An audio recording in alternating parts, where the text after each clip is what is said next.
Oi, pessoal, bem-vindos a mais uma live da série Por Dentro dos Resultados. É uma série do InfoMoney que a gente convida CEOs, diretores e executivos importantes de empresas da Bolsa para comentar aí os resultados do segundo trimestre de 2020 e do primeiro semestre aí desse ano, né? Um ano bem atípico com pandemia que impactou bastante os resultados das empresas de formas diferentes, né? Eu sou Anderson Figo, sou editor de mercados do InfoMoney e hoje a nossa live é com o Fábio Cefaly, que é o diretor de relações com investidores da M. Dias Branco. A gente só pede desculpas que a gente tinha anunciado que o Gustavo também, Teodósio, que ia participar com a gente da live, ele não pôde participar, ele teve um imprevisto, ele é o CFO da empresa, ele não pôde participar, teve um imprevisto, mas o Fábio está aqui e ele vai apresentar os números para a gente, vai responder também as perguntas que vocês enviarem para a gente. A gente tem aqui na descrição do vídeo no YouTube e no chat do YouTube um link para o Slido, que é um site em que vocês podem fazer as perguntas para o Fábio responder de forma anônima ou não, e podem votar também nas perguntas que vocês mais querem que ele responda, na medida do possível. Depois da apresentação dos resultados, eu vou passar essas perguntas para ele. Bom, Fábio, obrigado mais uma vez pelo seu tempo, pela disposição para participar aqui com a gente. Eu vou abrir o espaço para que você possa fazer a apresentação dos números e, em seguida, a gente volta para eu fazer essa sessão de perguntas e respostas. Então, muito obrigado e fique à vontade aí, por favor. Figo, eu em nome da M. Dias, eu gostaria de agradecer essa oportunidade. É sempre um enorme prazer a gente promover esse tipo de interação entre as empresas e os investidores e atuais e futuros investidores, né? É sempre uma troca muito rica, né? Não só pela exposição dos resultados recentes, mas para ajudar os investidores a conhecerem um pouco mais sobre a M. Dias Branco e o mercado no qual a gente atua, né? Então, acho que assim, para fazer um momento realmente de interação, eu vou usar uma apresentação aqui muito sucinta, muito rápida, no máximo uns 10 minutos, para passar sobre os resultados recentes, e aí na sequência a gente pode abrir para as perguntas que você vai receber do público que está aqui acompanhando a gente nesse momento, né? Então, eu gostaria de começar trazendo os destaques, né, que na nossa visão foram os principais destaques dos resultados do segundo trimestre de 2020, da M. Dias Branco, né? E acho que, assim, acima de tudo, o que a gente demonstrou nesse trimestre foi muita consistência e solidez, né? E atingimos um recorde trimestral em receita líquida. Foi 1,9 bilhão de reais de receita líquida, foi um crescimento de 22%, né, recorde de todos os trimestres desde a nossa abertura de capital, e o lucro líquido subiu 51,5%, né, ambos comparando com o segundo TRI de 2019. O volume total de vendas subiu 19%, consolidamos a nossa liderança nacional nos mercados de massas e biscoitos. A M. Dias Branco, no conjunto das suas marcas, é líder, né, líder absoluta nesses dois mercados, em biscoitos e massas. O preço médio dos produtos subiu 2,9%, comparando com o 2T do ano passado. Receita líquida histórica. Tivemos um recorde nas nossas exportações, que neste trimestre representaram 4% das nossas vendas totais, e cresceram 526%, comparando com o 2T do ano passado, né, atingindo 93 milhões de reais de receita. O nosso EBITDA foi de 225 milhões, 23% acima do ano passado. O lucro líquido também cresceu 51%.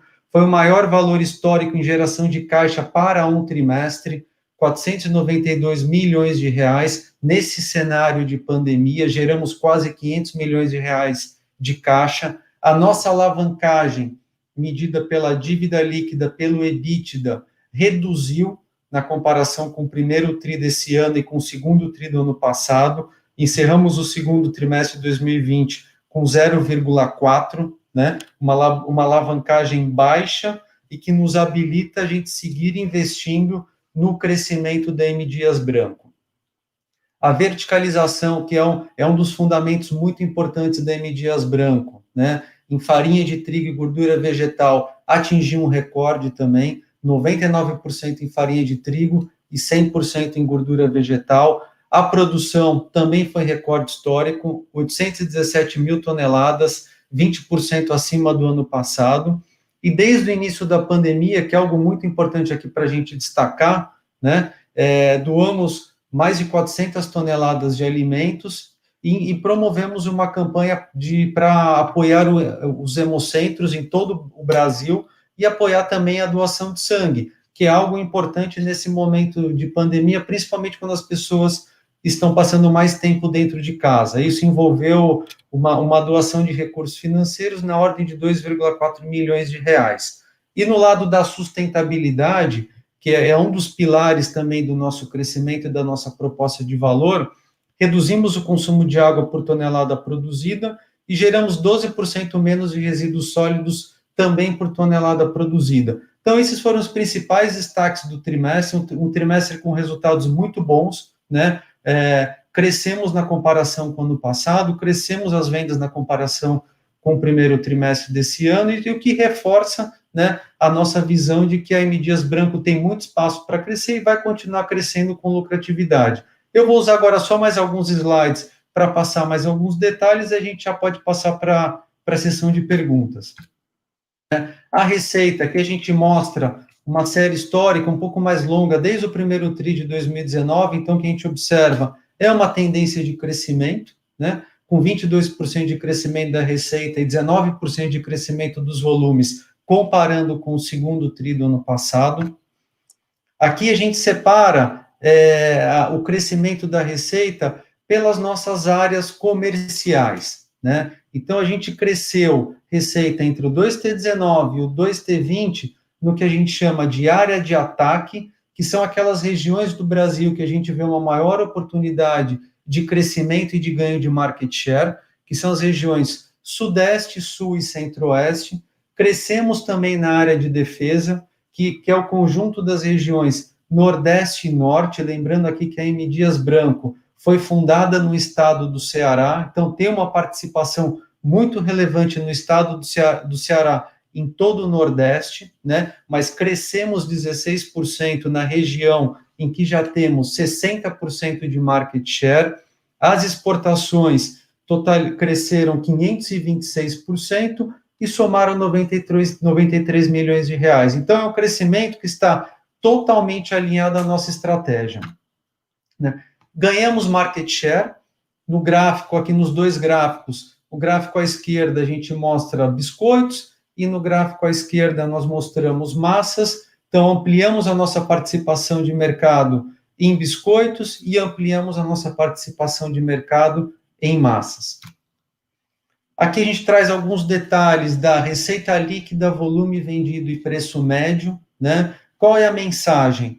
Crescemos a receita e nas principais linhas de produtos, biscoitos, massas, farinha, farelo, margarinas e gorduras, né? Os volumes vendidos cresceram em biscoitos, massas e farinha e farelo. Tivemos uma leve retração em margarinas e gorduras, porque os nossos principais clientes nesta categoria são institucionais, bares e restaurantes que ainda estão fechados, e os preços médios subiram nas principais linhas de produtos: biscoitos, massas, farinha, farelo e margarinas e gorduras. As exportações, né, novamente aqui um destaque, crescemos muito na América Central, crescemos na América do Norte, né? Faz 2 anos que iniciamos a entrada nesse mercado, vendendo as nossas marcas, Piraquê, Vitarella, Adria, e também produzindo marca própria para alguns varejistas nos Estados Unidos. Inicialmente na Flórida, mas hoje nós já estamos em vários estados, né? Destaque nesse trimestre para as categorias de massas, farinhas e margarinas. Inovação é sempre um tema importante, né? As nossas marcas, que são 19, estão entre as preferidas, né? E nesse trimestre tivemos lançamentos muito importantes, principalmente na categoria de biscoitos, que representaram aí quase 78 milhões de reais de receita. A Vitarella, que é a nossa principal marca, né, com base numa pesquisa realizada pela Kantar, né, que chama Brand Footprint, é a marca número 1 na categoria de biscoitos no Brasil, e eu coloquei aqui um exemplo, né, de um lançamento recente na marca Vitarella, que é o Delicita Cristal, que é um produto que foi lançado há um ano e tem sido aí um sucesso nas vendas, né? As rosquinhas também, que é um mercado importante no Brasil e que a gente tem uma participação pequena, mas assim que com esses lançamentos a gente tem ampliado a nossa participação de mercado nessa família de produtos de biscoitos.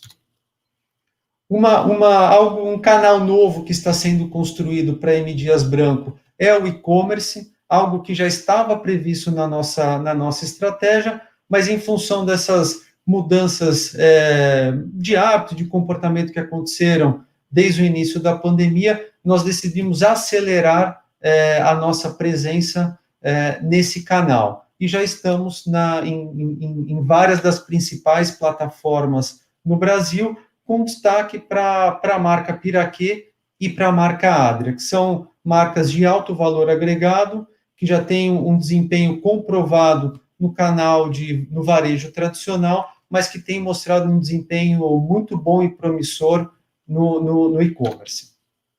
A Piraquê, que é a nossa mais recente aquisição, né? Lembrando que desde 2003 a M. Dias iniciou um ciclo de aquisições. Hoje, quando a gente olha a nossa receita total, mais de 60% da receita vem das aquisições que foram feitas desde 2003, e a mais recente foi a Piraquê, no segundo trimestre de 2018. É uma marca original do Rio de Janeiro, líder de mercado no Rio, líder de mercado no Espírito Santo, mas que está crescendo em todo o Brasil através da plataforma de comercialização e distribuição da M. Dias, né? É uma marca com alto valor agregado, margem bruta alta, margem EBITDA no segundo trimestre de 23% da marca Piraquê. Quando nós adquirimos a Piraquê, a margem EBITDA era de 14%, então houve um trabalho muito forte, né, de adequação da estrutura de custos e despesas, mantendo o posicionamento de preço da Piraquê. Então, estamos muito satisfeitos com os resultados recentes da Piraquê e muito confiantes de que a Piraquê vai estar presente em todo o Brasil, e é algo que já está acontecendo. Vamos falar um pouco agora sobre os resultados. O que a gente mostra aqui nesses dois gráficos, no gráfico à esquerda é a visão do trimestre, e no gráfico à direita é a visão do semestre. No trimestre, ano contra ano, crescemos o EBITDA 23%, tivemos uma leve ampliação de margem EBITDA, e no semestre o EBITDA cresceu 54%, com ampliação de margem de 2,6 pontos percentuais. O lucro líquido seguiu exatamente a mesma tendência, cresceu forte na visão trimestral ano contra ano, também com ganho de margem líquida, e o lucro líquido na visão semestral cresceu 83,7%, com ampliação de margem líquida de 2,7 pontos percentuais. Falando sobre os investimentos, né? Mesmo diante de todas essas restrições que foram impostas pela pandemia, seguimos investindo na nossa infraestrutura, foram 44,8 milhões de reais, com destaque no Moinho de Bento Gonçalves, que foi inaugurado no ano passado, mas que ainda demandava alguns investimentos. Ampliamos a nossa distribuição, principalmente no centro de distribuição da Piraquê, no Rio de Janeiro, e fizemos alguns outros investimentos em ampliação e modernização de algumas de nossas fábricas e linhas de produção. Passar um pouco agora para a questão de dívida e caixa, que é sempre importante. Tivemos uma geração de caixa recorde por um trimestre, foram 492 milhões de reais, um crescimento de 117%, comparando com o segundo tri do ano passado. Parte dessa ampliação de caixa veio do lucro líquido, né, do resultado, mas uma outra parte, não menos importante, veio de melhorias que fizemos no capital de giro, né? Ampliamos em 7 dias o prazo médio de fornecedores, reduzimos em 6 dias o prazo médio de clientes, né? Então, esse conjunto de resultados melhores e evoluções no capital de giro permitiram que tivéssemos esse crescimento expressivo na geração de caixa, né? A dívida líquida é importante também nesse contexto, lembrando que a M. Dias Branco é AAA, com perspectiva estável pela Fitch, né? Reduzimos a nossa alavancagem de 0,8 no segundo tri do ano passado para 0,4 no segundo tri desse ano e que tinha sido 0,7 no primeiro tri desse ano, né? E encerramos o segundo trimestre com 1,4 bilhão de reais em caixa. Então, para encerrar essa sessão, eu queria só fazer alguns destaques aqui sobre a sustentabilidade, né? Avançamos na questão de consumo de água, geramos menos resíduos, reduzimos a taxa de frequência de acidentes, temos alguns desafios ainda na reciclagem de resíduos, mas é importante destacar aqui que implantamos uma série de medidas diante de todas as restrições que foram impostas pela Covid para garantir a segurança dos nossos colaboradores e parceiros no momento que a demanda pelos alimentos produzidos pela M. Dias seguiu alta. Então, mantivemos as 15 fábricas funcionando, as mais de 100 linhas de produção também operando, tomando todos os cuidados para, ao mesmo tempo, garantir a segurança dos colaboradores e atender a demanda. Então, eu gostaria de agradecer o tempo de vocês para passar por esses destaques dos resultados. Acho que agora a gente já pode passar para as perguntas e peço ao Figo aqui que tire aqui o PowerPoint para a gente conseguir interagir um pouco melhor. Boa. A gente já tirou, então. Vamos começar com as perguntas. Na verdade, bom, a minha primeira pergunta é em relação aos resultados. Você já comentou aí um pouco no final que a demanda pelos produtos da M. Dias cresceu, né? Aumentou um pouco na quarentena. Eu queria que você comentasse um pouco qual foi o tamanho do impacto desse maior consumo das pessoas na quarentena de produtos que a M. Dias consome e se isso foi responsável por esses números recordes que a gente viu aí nesse trimestre, ou se também teve, qual foi o tamanho do peso com a base de comparação, né, com o fato do ano passado ter sido um pouco mais fraco. Você acha que foi um mix desses dois fatores que resultou nesses números recordes, e qual foi o peso dos números mais fracos do ano passado para esse desempenho de agora? Essa pergunta, sem dúvida, é uma pergunta importante, uma pergunta que vários investidores têm feito, né? É muito difícil isolar esses fatores, porque quando a gente olha o ano passado, nós fizemos uma série de medidas, adotamos uma série de medidas na empresa para evoluir a nossa abordagem comercial, segmentando, criamos um time específico para Key Account, um time específico para Food Service, separamos o Brasil nessa área de defesa, área de ataque, terceirizamos parte da nossa logística, que envolve os processos de armazenagem e de transporte. Então, assim, várias evoluções foram implantadas ao longo do ano passado, e os primeiros resultados positivos foram observados desde o quarto trimestre de 2019. Então, o quarto trimestre já foi muito bom, foi um trimestre de recuperação.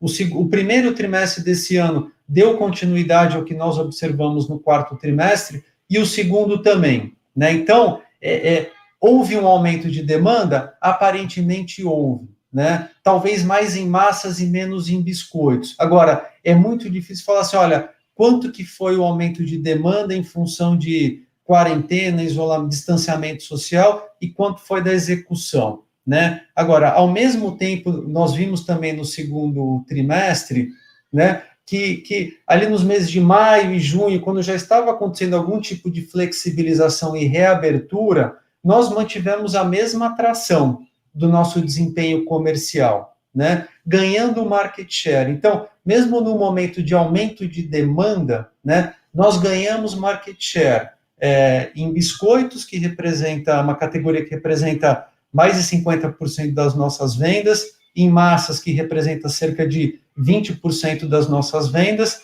e esse ganho de market share aconteceu em todo o Brasil, tanto na área de ataque, que é o sul, sudeste, centro-oeste, quanto na área de defesa, que é o norte e nordeste. Então, assim, é difícil dizer quantos por cento vem da execução e quanto que é de qualquer tipo de efeito pandemia.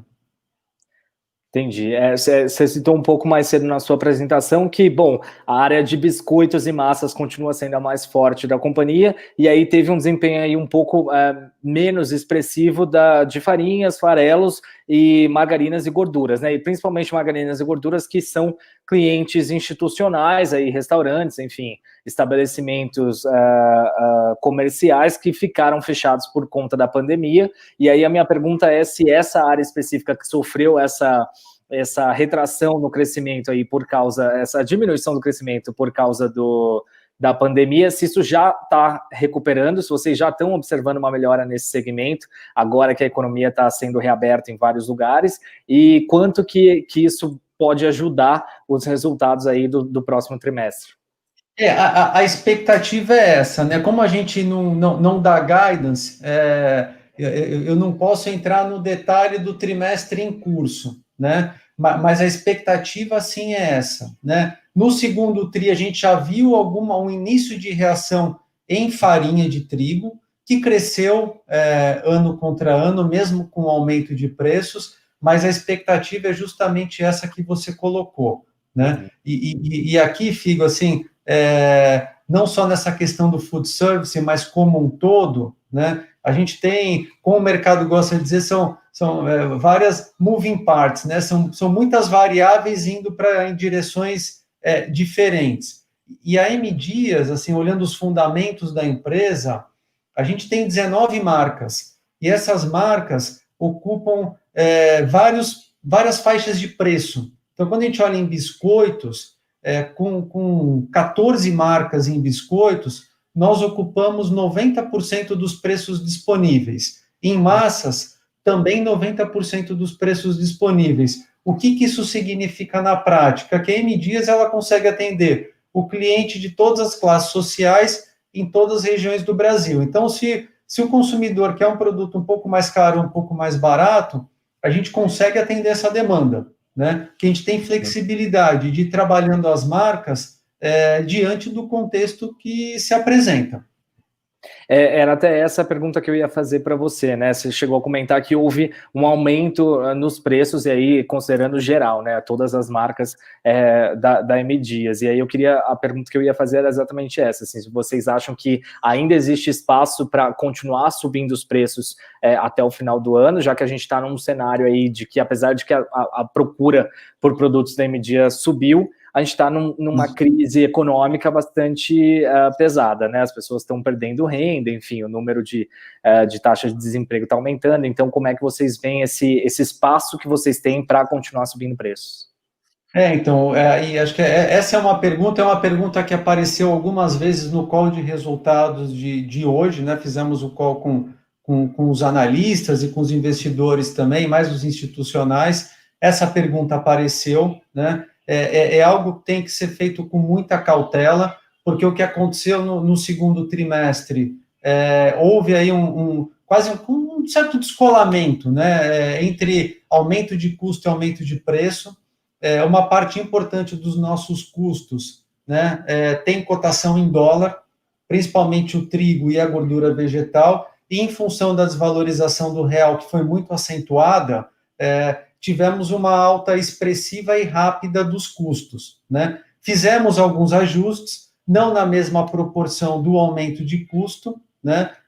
E as margens tiveram aí uma leve retração. Quando a gente olha do primeiro TRI para o segundo trimestre, a margem EBITDA foi de 14% para 12%, né? Acabamos de fazer agora um segundo reajuste de preço na ordem de 6%, que deve ser suficiente, se não compensar totalmente, pelo menos mitigar o impacto da desvalorização do câmbio. Mas, como você colocou, sempre olhando o contexto, porque é um contexto de aumento de desemprego, de PIB negativo para 2020. Então, assim, tem que fazer isso sempre com muita cautela. Ao mesmo tempo que a gente está olhando a preservação das margens, mas a gente também tem que trabalhar os volumes. Então, a gente fizemos um primeiro aumento, estamos realizando agora um segundo aumento, mas sempre com muita cautela.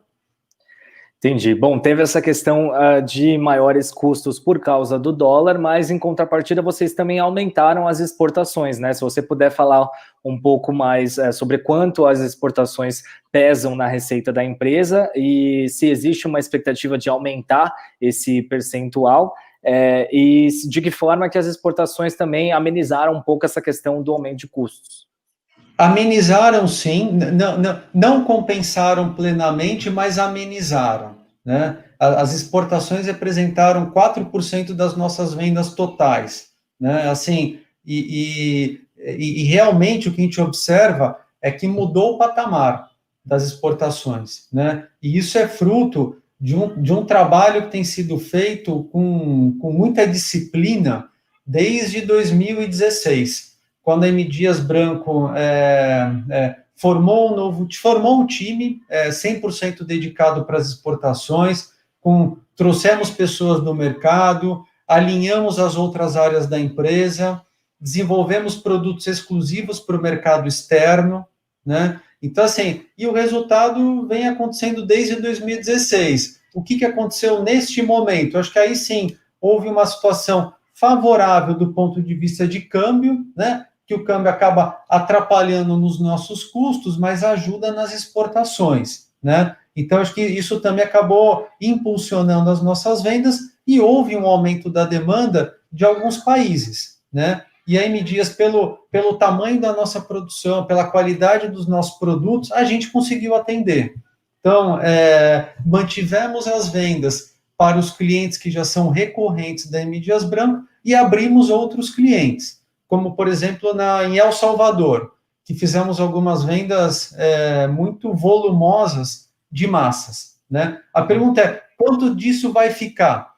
Né? Qual é o residual disso tudo? É muito difícil dizer neste momento, mas algum residual certamente vai continuar e as exportações, assim, realmente mudaram de patamar.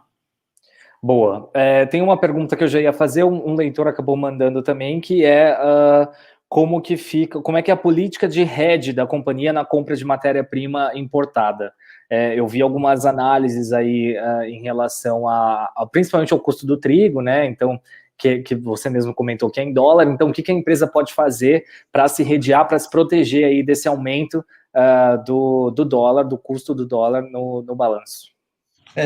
E essa pergunta é muito importante. Até o primeiro trimestre desse ano, o nosso hedge era exclusivamente físico, né? Mantendo um estoque de trigo, né, que é o principal insumo, próximo dos 4 meses, né?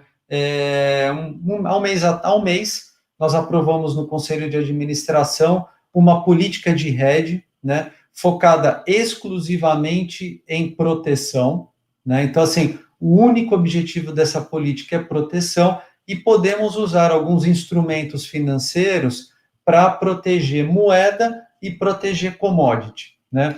É algo que iniciou agora, formamos um comitê de hedge com membros da alta administração, da diretoria estatutária, da diretoria executiva, com time de tesouraria, de suprimentos e alguns especialistas do mercado. Então, é algo que a gente está fazendo com muita cautela, com muita segurança, de forma gradual, mas a gente acredita que, usando esses instrumentos financeiros, de novo, exclusivamente para a proteção, a gente pode criar algumas situações para a gente, pelo menos, reduzir a volatilidade das commodities e da variação cambial nos nossos resultados. Então, é algo que acabou de ser aprovado pelo Conselho de Administração e que implantamos no mês de julho. Boa.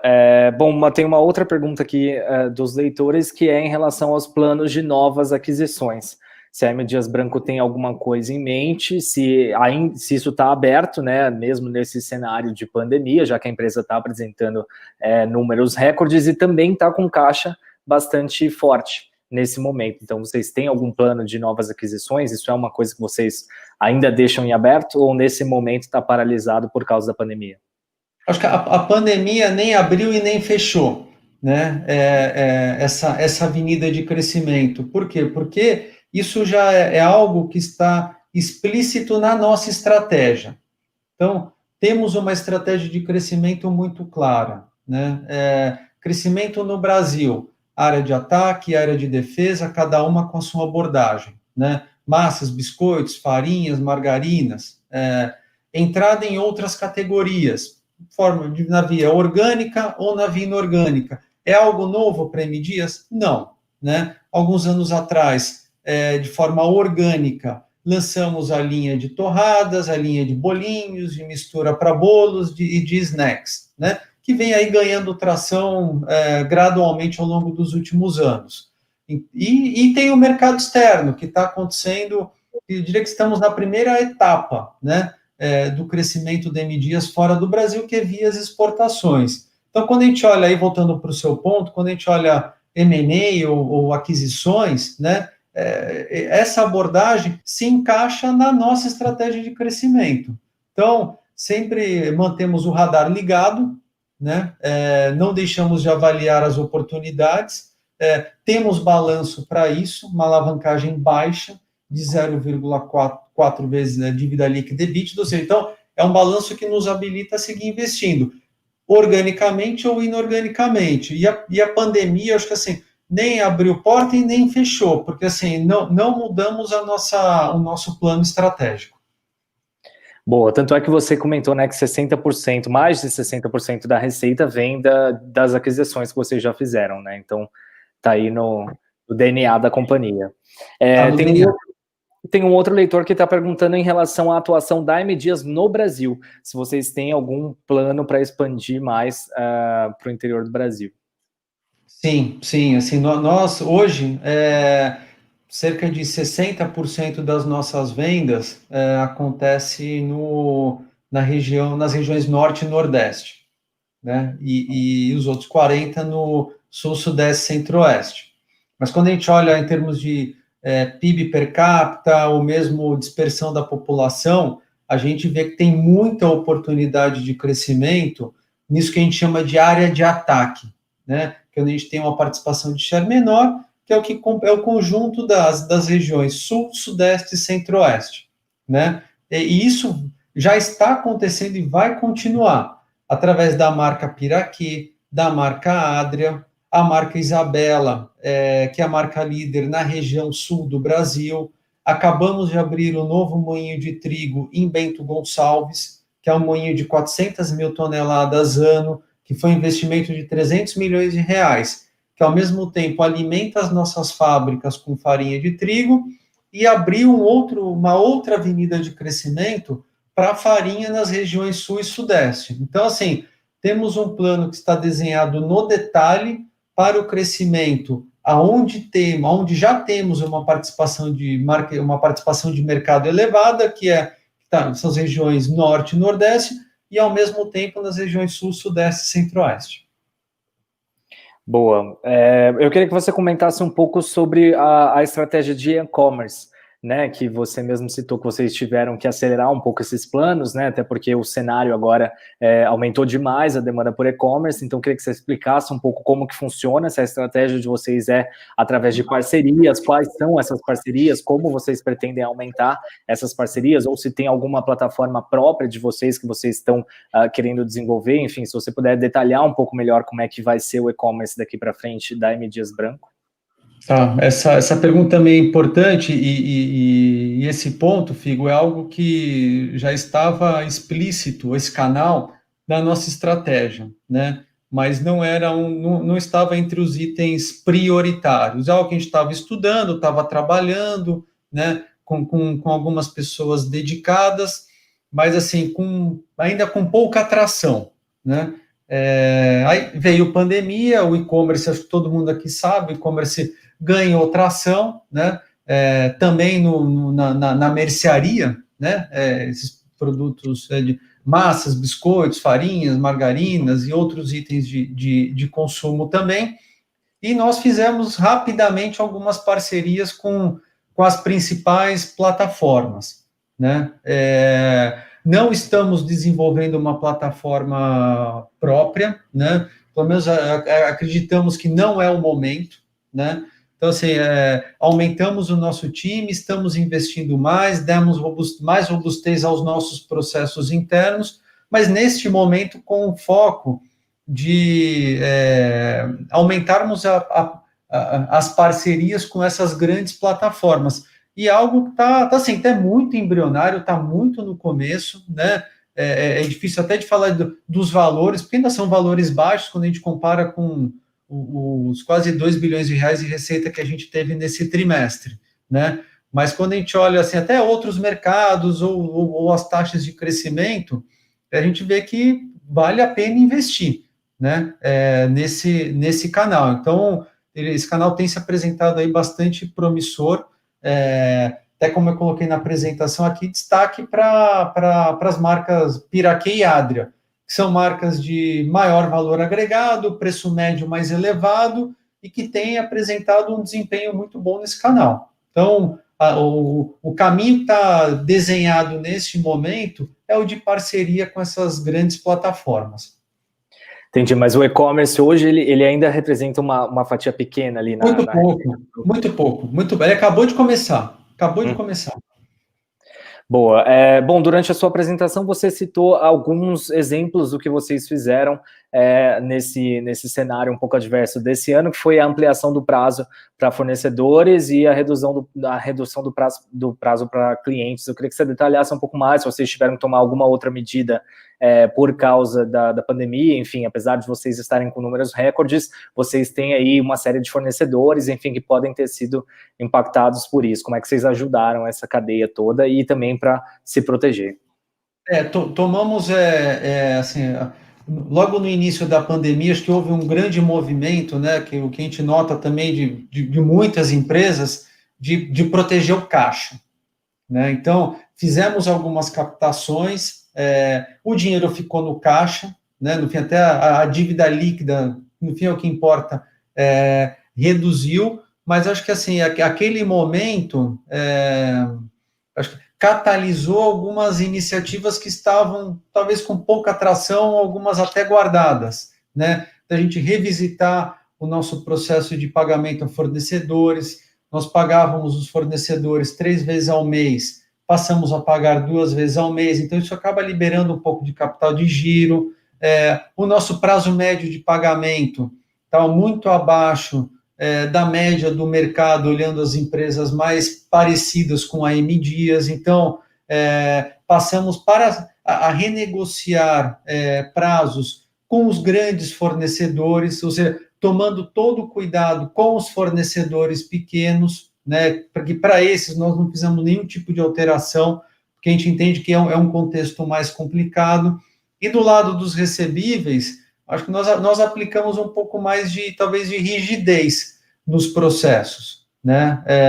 Bem naquele início da crise. Isso se manteve, né? Então, a gente vê que, estruturalmente, estamos liberando capital de giro sem comprometer a relação com os nossos clientes e com os nossos fornecedores, tomando todos os cuidados. Boa. Já que você citou a dívida, né, de fato ela caiu 46%, quase 47%, né, do segundo trimestre em relação ao mesmo período do ano passado, para 333 milhões. E aí, você citou as captações, então eu tenho duas perguntas, na verdade. A primeira é se as captações que vocês fizeram são suficientes, ou vocês ainda podem fazer mais ao longo do ano, e essa dívida de 333 milhões, qual que é o perfil dela? Se ela qual que é o prazo dela? Se são dívidas mais longas, mais curtas, enfim, como que tá isso?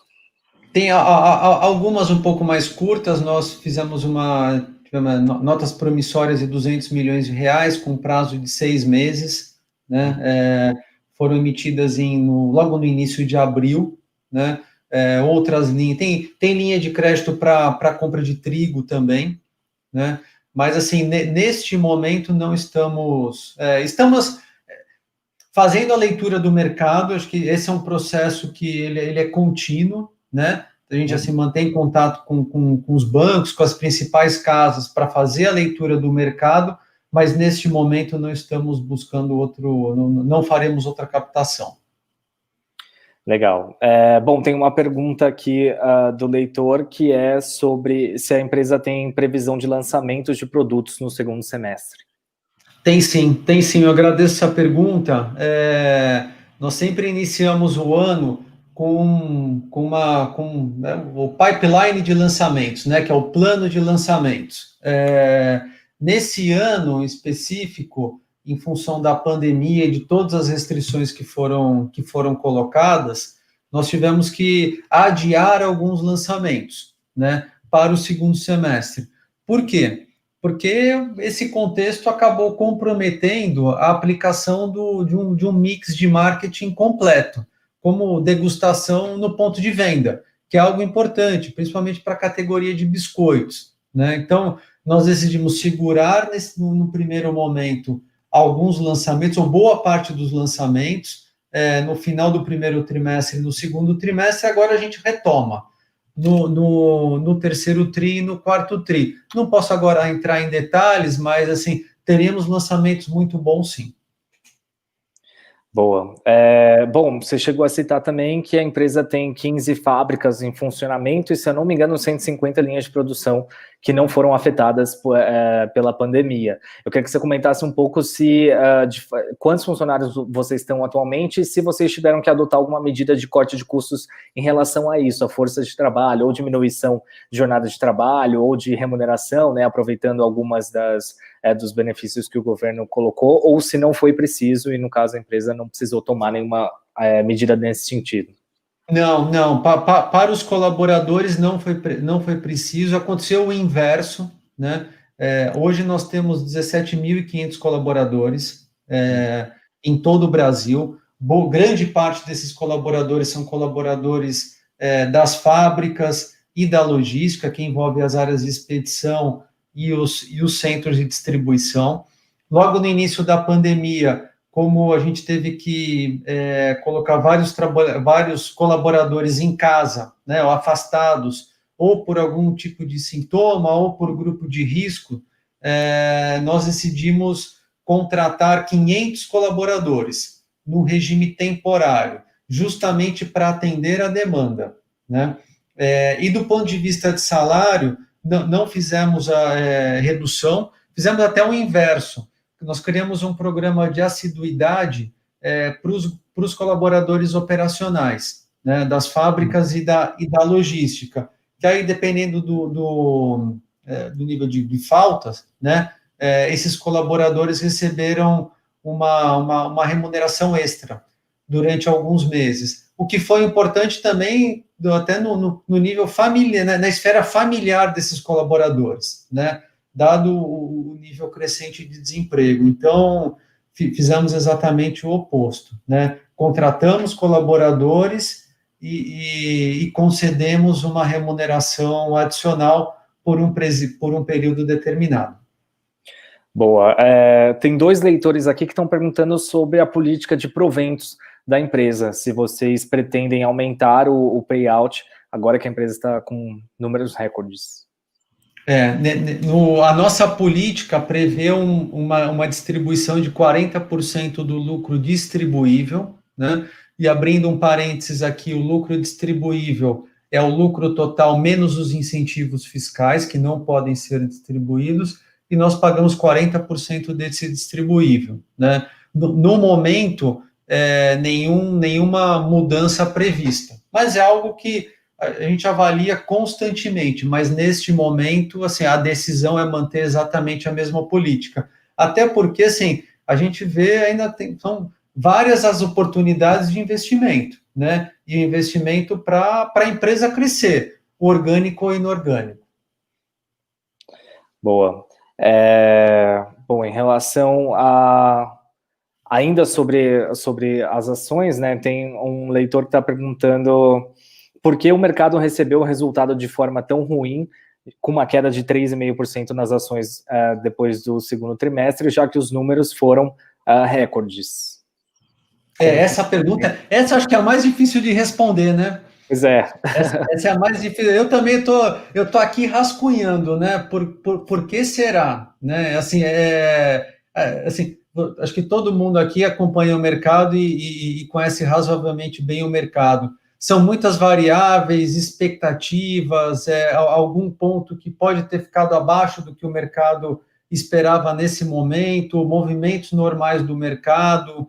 Mas, assim, o que eu posso te dizer, não tem uma resposta assim, olha, foi por causa de tal fator, né? Gostaria de ter, mas não tenho, né? Agora, o que eu posso dizer para todo mundo que está acompanhando a gente e para quem fez a pergunta, é quando a gente olha no médio e longo prazo, é uma empresa muito sólida, que tem uma estratégia de crescimento muito clara, né? No Brasil e que está começando a crescer agora fora do Brasil via as exportações, uma empresa que gera muito caixa, foram quase 500 milhões de reais agora, que já tem aí um histórico de sucesso em crescer também via aquisições, né?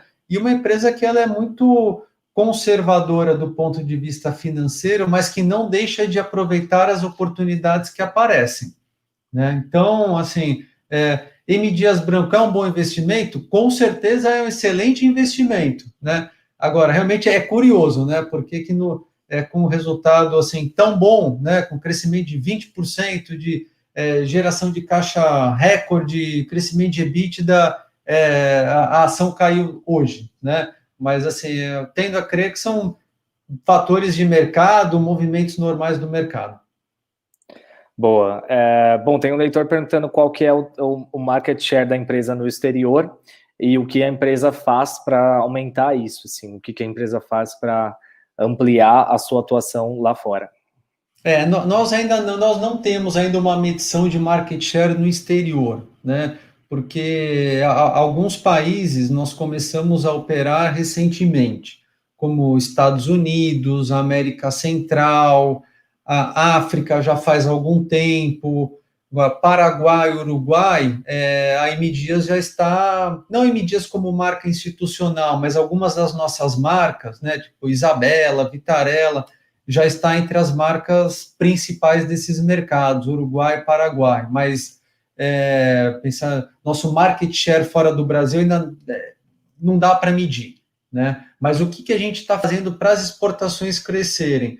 Primeiro, temos uma estratégia, definimos quais são os mercados prioritários em que a M. Dias ela é competitiva do ponto de vista de marca, de preço dos produtos e também de custo, né? Às vezes é mais barato enviar um produto para Nova York do que para São Paulo, partindo do Ceará, que é onde a gente tem as nossas principais fábricas, né? Então, assim, a estratégia foi definida, priorizamos o mercado, temos um time que está 100% dedicado na parte comercial, né? Um diretor de exportações que fica o ano inteiro viajando o mundo, obviamente não esse ano, mas assim, a rotina dele participar das feiras em Dubai, na Alemanha, nos Estados Unidos, né? Vai muito à África, que nós temos clientes importantes. Assim, temos pessoas dedicadas, temos marcas competitivas e temos produtos também que foram desenhados exclusivamente para exportação,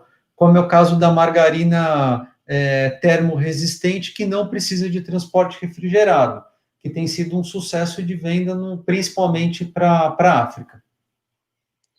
Boa, tem um pessoal aqui, tem bastante gente que ficou com um pouco de dúvida sobre a questão do trigo. Algumas pessoas, enfim, perguntando se não tem nenhuma outra solução para a empresa reduzir esse problema de custo do trigo em dólares, enfim, se é possível ter alguma plantação aqui no Brasil e tal, se você puder detalhar um pouco melhor sobre isso, enfim. O trigo, assim, olhar o Brasil, não só em Dias, né? O Brasil consome cerca de 11 milhões de toneladas. Metade desse trigo é produzido no Brasil e a outra metade a gente importa, né? Da Argentina, dos Estados Unidos, do Canadá e da Rússia. São os principais mercados que o Brasil importa trigo, né? Então, o Brasil não é autossuficiente. Então, o Brasil precisa importar. E a M. Dias também. A M. Dias é um dos principais importadores de trigo no Brasil. A gente também precisa importar. né? Então, pensar não teremos impacto do câmbio, muito difícil, porque isso é um dado, precisamos importar. Agora, como é que a gente consegue reduzir a volatilidade de trigo nos nossos resultados? Um dos caminhos é ter o estoque físico, que já temos. Um caminho complementar é a utilização de instrumentos financeiros, né, que vamos começar a usar a partir de agora com todo o cuidado exclusivamente para a proteção, né? Então, assim, pensar que não teremos impacto do trigo, muito difícil, né? Faz parte do nosso modelo de negócio, quase todos os produtos usam o trigo como principal insumo, mas existem sim alguns mecanismos para a gente reduzir a volatilidade. Agora, como diminuir a dependência do trigo, pelo menos o impacto do trigo nos nossos resultados, além de toda a proteção, desenvolvendo e vendendo produtos de maior valor agregado. Por exemplo, Piraquê, né? Piraquê é uma marca de alto valor agregado com 46% de margem bruta, né? E que acaba sendo menos impactada pelo trigo. Por quê? Porque o preço médio é mais alto, a margem bruta é menor, então as variações do trigo acabam se diluindo, muito diferente da farinha de trigo, né? Que o trigo aí representa uma parte muito grande do custo total. Então, qualquer variação no trigo, no preço do trigo, impacta as margens da farinha. Então, para responder a pergunta, protegendo os resultados através de estoque de trigo e de instrumentos financeiros e focando o desenvolvimento e o crescimento em produtos de maior valor agregado. Boa. Bom, as perguntas estão terminando. Tem uma aqui ainda que é sobre isenções fiscais. Em quais estados e em quantos ainda estão durando ou ainda vão durar essas isenções fiscais que a empresa tem?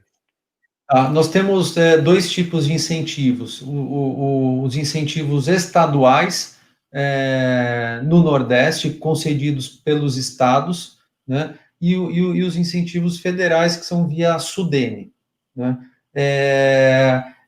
Via de regra, esses incentivos duram 10 anos. Aí, quando é que eles terminam? Depende da data de início, né?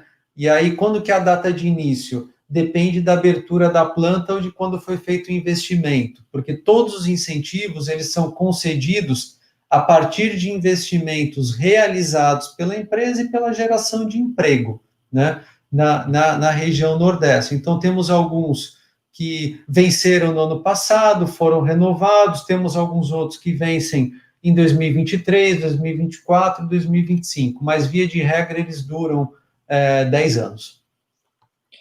Boa. Bom, nosso tempo está terminando, dá tempo de fazer uma última pergunta que tem aqui, que é em relação à concorrência, né? Do mesmo jeito que a empresa viu números positivos nesse trimestre, a concorrência também se beneficiou aí do maior consumo de alimentos na pandemia. Como é que vocês estão vendo a movimentação da concorrência e como que vocês pretendem ampliar o market share da empresa aqui no Brasil?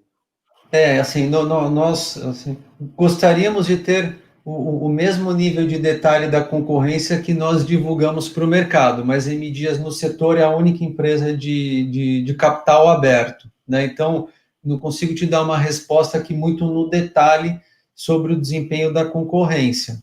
Agora, o que a gente vê assim, é que a M. Dias ampliou a participação de mercado em massas e biscoitos no país inteiro entre o primeiro tri e o segundo tri. Então, houve um aumento de demanda? Sim, né? Mas nós crescemos mais do que o conjunto dos concorrentes, porque nós ganhamos market share.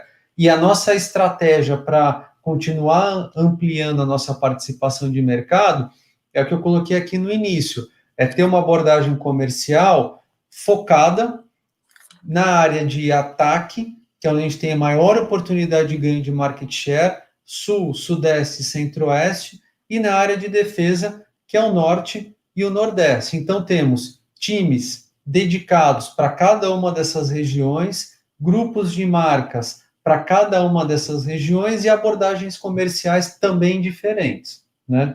E é isso que tem permitido que a gente amplie a nossa participação de mercado no Brasil. Obviamente, com investimentos em marketing, construindo marca, tendo uma precificação muito assertiva, inovações, obviamente, novos produtos, como é que aconteceu agora no segundo trimestre, que a gente teve uma contribuição expressiva das inovações que aconteceram, principalmente na categoria de biscoitos, que é a nossa maior categoria e onde a gente tem as margens mais altas. Então, assim, existe todo um conjunto, mas o fato de ter uma abordagem comercial segmentada e com pessoas que olham exclusivamente cada uma dessas duas grandes regiões do Brasil é uma grande vantagem competitiva para a M. Dias, que a gente atende todas as classes sociais, da classe E à classe A, praticamente todas as faixas de preço. Boa, maravilha. Nosso tempo está acabando. Eu queria agradecer aí ao Fábio Cefali, que é o diretor de RI da M. Dias Branco, que apresentou os resultados aqui para a gente. Fábio, obrigado pelo seu tempo e por ter respondido aí as perguntas dos leitores. Não, eu te agradeço todo o time da Infomoney e agradeço sobretudo a quem está aqui nos acompanhando. É sempre um enorme prazer, né? Não só compartilhar os resultados da M. Dias, mas assim, principalmente responder as perguntas, né? Porque a gente está ajudando o investidor a esclarecer as dúvidas e a tomar uma decisão de investimento. Então, assim, eu aqui me coloco à disposição, o time de RI também, o Rodrigo e outros membros do nosso time. Qualquer dúvida, por favor, nos escrevam, podemos responder e-mail, agendamos um call, estamos assim disponíveis para esclarecer qualquer tipo de questionamento. Legal, maravilha então. Pessoal, quem perdeu o começo dessa entrevista, o vídeo vai ficar aqui no nosso canal do YouTube, pode assistir aí à vontade. Não se esqueça que essa live ela faz parte do projeto Por Dentro dos Resultados, que é um projeto do Infomoney em que a gente convida vários diretores e importantes executivos de empresas da Bolsa para comentar os números do segundo trimestre de 2020, do primeiro semestre, e falar um pouco sobre perspectivas, né? Então, amanhã a gente vai ter Mercado Livre, na quinta-feira a gente tem Raia Drogasil, Azul, MRV, mais para frente na semana a gente ainda vai ter Eletrobras, Via Varejo, Unidas, na próxima semana B3, JHSF, enfim, empresas grandes. E para você acompanhar o calendário completo da série, tá no site do Infomoney, então é só procurar lá que você encontra. E siga aqui, se inscreva no canal do Infomoney no YouTube, que você também não vai perder nenhum vídeo. Até a próxima!